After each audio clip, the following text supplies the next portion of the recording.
So my name is Nick Linford, and I formerly of Lewisham College. I was Director of Planning Performance at Lewisham College, and about 2 months ago I moved to Edexcel, where I'm their Special Advisor on Funding and Performance. And I've just had published the new edition of the funding guide, significantly increased in terms of number of pages and chapters. Went down really well last year. So Edexcel were quite keen to do another one, so I'm really pleased to say about a week ago it came out.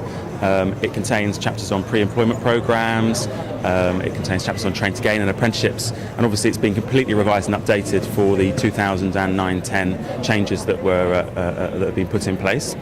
It's available on www.fundingguide.co.uk, and you can go on there and you can see all of the chapters that are within the book.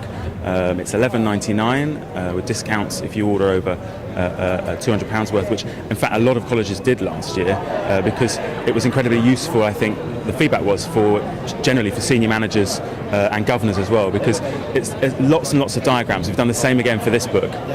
So you'll find within the book lots of diagrams that really help explain how funding works for particular courses, for example, particular types of learners, how much you would get if you were doing a BTEC, an Edexcel BTEC, for example, or an A-level or a key skill.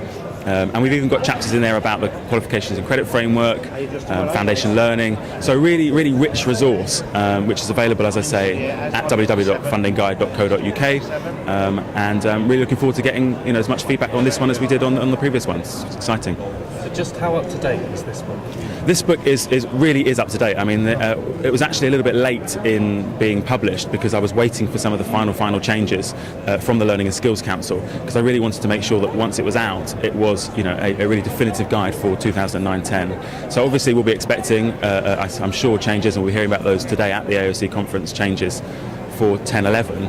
But this is this has all of the information. There's even a chapter which tells you what's changed specifically between 2008 and 2009-10. So yeah, I would say it's bang up to date. And who needs to read this book?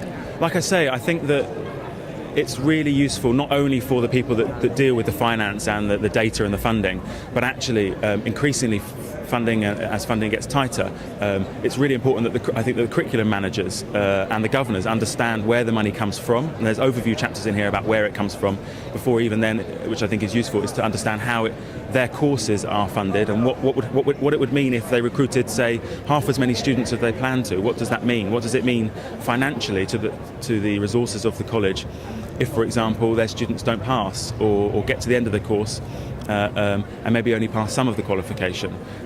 So I think if you want to have any form of appreciation of how income is earned for the college and the impact that of the teaching and the learning within the classroom can have on the resources that are made available to colleges, then this is a really, really handy guide, and that's certainly the feedback that we've had.